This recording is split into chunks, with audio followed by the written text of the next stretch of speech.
Gracias a ustedes por conectar y por compartir.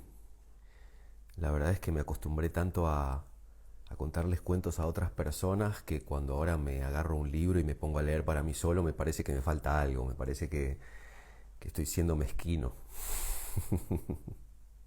Vamos a empezar con los cuentos, que es nuestra propuesta de hoy, pero otra vez, como se sigue sumando gente, les quiero agradecer especialmente por acompañarme, por hacer que esto tenga sentido, ¿no? Y compartir un ratito. El primer cuento que vamos a compartir hoy es de Martín Coan, un escritor argentino que sacó un libro nuevo ahora, hace muy poquito. Un cuento cuyo título es La Adivina, de Martín Coan, de su nuevo libro Desvelos de Verano. El título del cuento es La Adivina. La Adivina llegó al pueblo más o menos a mediados de agosto. Se instaló en una habitación regular del Hotel Avenida, en el centro, y ocupó durante el día la mesa del fondo del bar y comedor para desempeñar su oficio, echar las cartas sobre la mesa y divisar en ellas un futuro. No precisó hacer esfuerzo alguno para difundir sus servicios, antes que nada porque su llegada y su presencia algo estrafalaria fueron toda una novedad para las rutinas consabidas del lugar, y ninguna novedad en el pueblo, ni aun las anodinas, y esta no lo era, tardaba en saberse. Luego porque, sentada en el bar y comedor del Hotel Avenida, acaso por medio de algún arreglo especial con los hermanos Bedia, se volvió visible para todo el mundo, así fuera un tanto arrinconada y más bien cerca de los baños. Pero por fin y sobre todo, se volvió visible por una razón muy concreta, sencilla pero inapelable, porque acertaba con sus vaticinios. Una y otra vez, para la felicidad o para la desdicha, para la nimiedad o para el acontecimiento mayúsculo, para lo probable o para lo inaudito, para las vidas opacas o para las transparentes, acertaba. Lo que decía que iba a pasar, lo que las cartas le decían que iba a pasar, pasaba. Lo que decía que no iba a pasar, lo que las cartas le decían que no iba a pasar, no pasaba. Veo dinero, anunciaba señalando el oro que el naipe develaba.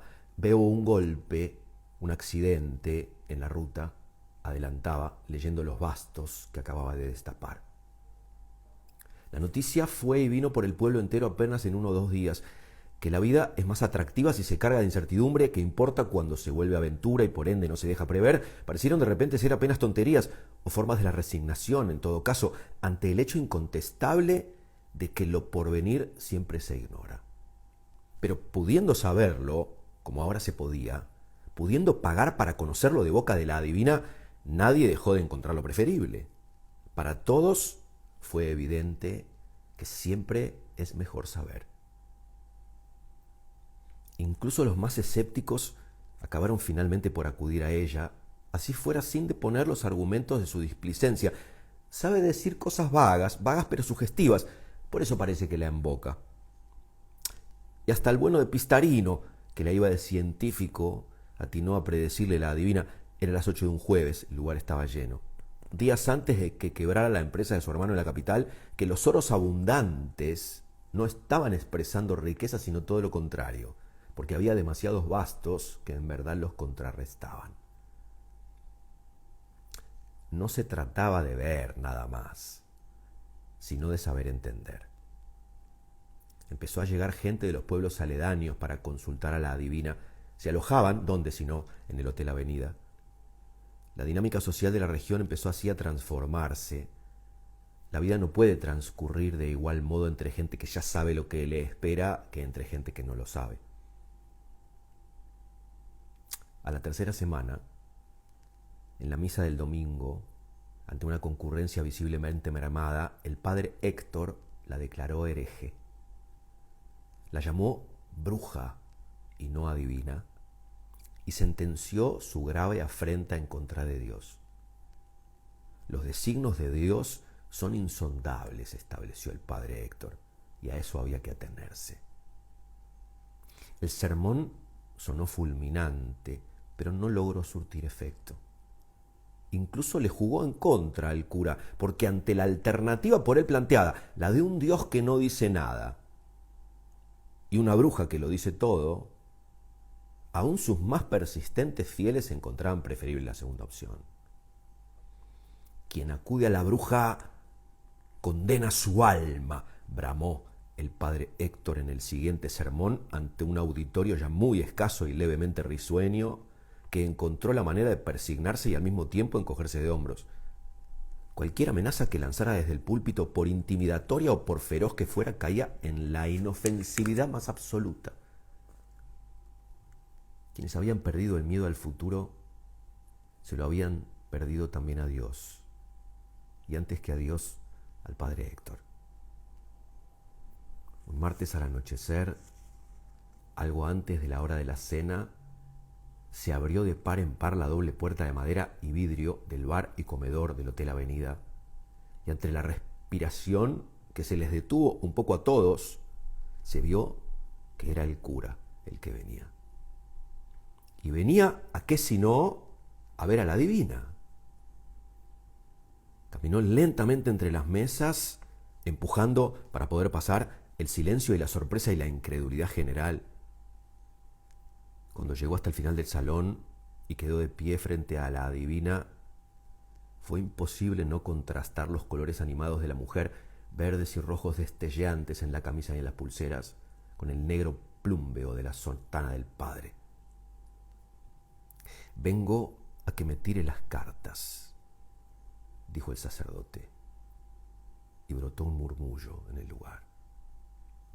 La adivina asintió y se permitió una sonrisa. «Se paga por adelantado», especificó. El padre Héctor se quedó perplejo. «¿Cuánto?», atinó a decir por fin. «300», dijo la adivina. El padre revolvió los bolsillos debajo de la sotana. ¿Tenía plata? Tenía. La sacó y la puso sobre la mesa. Entonces ella le señaló una silla. Él entonces se sentó. Las cartas empezaron a aparecer. La adivina descartaba algunas, como quien corrige un dibujo a medio hacer o una oración a medio escribir, y a cambio se quedaba con otras, golpeándolas apenas con la yema segura del dedo índice. Una figura de espadas, otra figura de espadas. «Veo filos», dijo la adivina. «Veo sangre». Entonces el padre Héctor soltó un grito muy horrible, menos un grito que un aullido, una voz salvaje de terror o de indignación. «Entonces es verdad que acierta», dijo. «Entonces es verdad que acierta», repitió ya mientras la degollaba. «Entonces es verdad que acierta», mantuvo mientras el puñal previsto entraba y salía cada vez más bestial del cuello blando de la adivina. Los que lo vieron correr después hacia la iglesia, llorando como un poseído y siempre sin soltar el puñal, dijeron que iba exclamando todo el tiempo esa misma frase. La adivina, de Martín Coan. Es un nuevo libro de cuentos, Desvelos de verano, editado por Random House Literatura.